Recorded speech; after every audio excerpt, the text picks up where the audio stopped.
एक समय था जब कांग्रेस की सरकार चाहकर भी विकसित देशों के साथ समझौते नहीं कर पाती थी, क्योंकि तब घोटालों के लिए बदनाम कांग्रेस सरकार से समझौते करने में दुनिया को हिचक होती थी।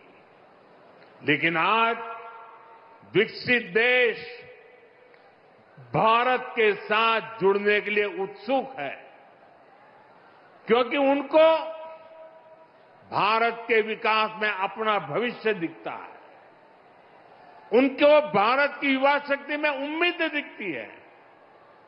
आज दुनिया को लगता है कि भारत वो ताकत है जो 21वीं सदी की चुनौतियों का समाधान दे सकता है। साथियों, बीते वर्षों में भाजपा की सरकार ने जो वैश्विक समझौते किए, उससे लघु और कुटीर उद्योगों से जुड़े लोगों को भी बहुत फायदा होगा। इसका फायदा मेरठ के स्पोर्ट्स का सामान बनाने वालों को होगा।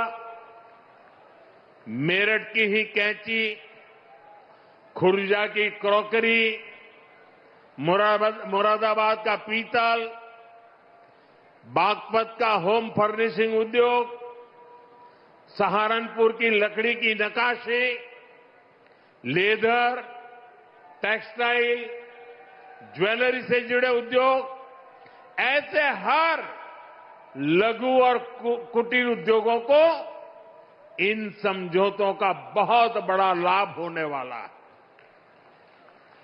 भाजपा की प्राथमिकता देश के छोटे बड़े शहरों के सामर्थ्य को दुनिया के कोने कोने तक ले जाने का है। यूपी के अलग अलग जिलों की पहचान बढ़ाना है। साथियों, हमारा मेरठ और ये पूरा क्षेत्र लघु उद्योगों का, एमएसएमई का बहुत बड़ा सेंटर है।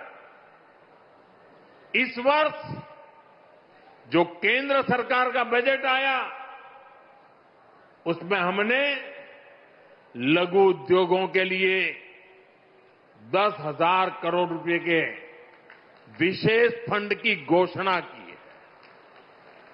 इससे यूपी के एमएसएमईज को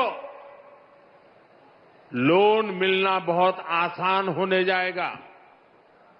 बजट में हमने कपड़ा उद्योग के लिए, बुनकर समाज के लिए महात्मा गांधी ग्राम स्वराज योजना की घोषणा की है। इससे खादी, हैंडलूम, हस्तशिल्प को विश्व बाजार तक पहुंचाने में मदद मिलेगी।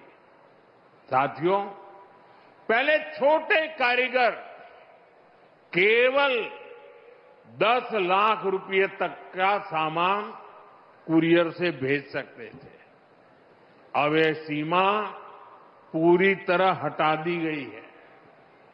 इससे मेरठ सहित यूपी के सभी बुनकर और अन्य छोटे उद्यमी ऑनलाइन ऐप के जरिए अमेरिका या यूरोप के ग्राहकों को भी अपने प्रोडक्ट आसानी से बेच पाएंगे। साथियों, मेरठ, हापुड़ और आसपास के इस क्षेत्र ने चौधरी चरण सिंह जी के विजन को शुरुआती दिनों से देखा है। यह हमारी सरकार का सौभाग्य रहा कि हमें चौधरी चरण सिंह जी को भारत रत्न देने का सौभाग्य मिला। भाजपा की डबल इंजन सरकार उनके विजन पर चलते हुए किसानों की आय बढ़ाने के लगातार काम कर रही है। इसके लिए फूड प्रोसेसिंग पर बहुत बल दिया जा रहा है। पीएम किसान सम्मान निधि का पैसा भी छोटे किसानों के बहुत काम आ रहा है। अब तक यूपी के किसानों को पीएम किसान सम्मान निधि के तहत लगभग 95,000 करोड़ रुपए मिल चुके हैं। इसमें मेरठ के किसानों को भी लगभग 800 करोड़ रुपए मिले हैं। भाइयों और बहनों, एक तरफ आज देशवासी भारत को विकसित बनाने के लिए दिन रात मेहनत कर रहे हैं, लेकिन देश में ही कुछ राजनीतिक दल हैं जो भारत की सफलता को पचा नहीं पा रहे हैं।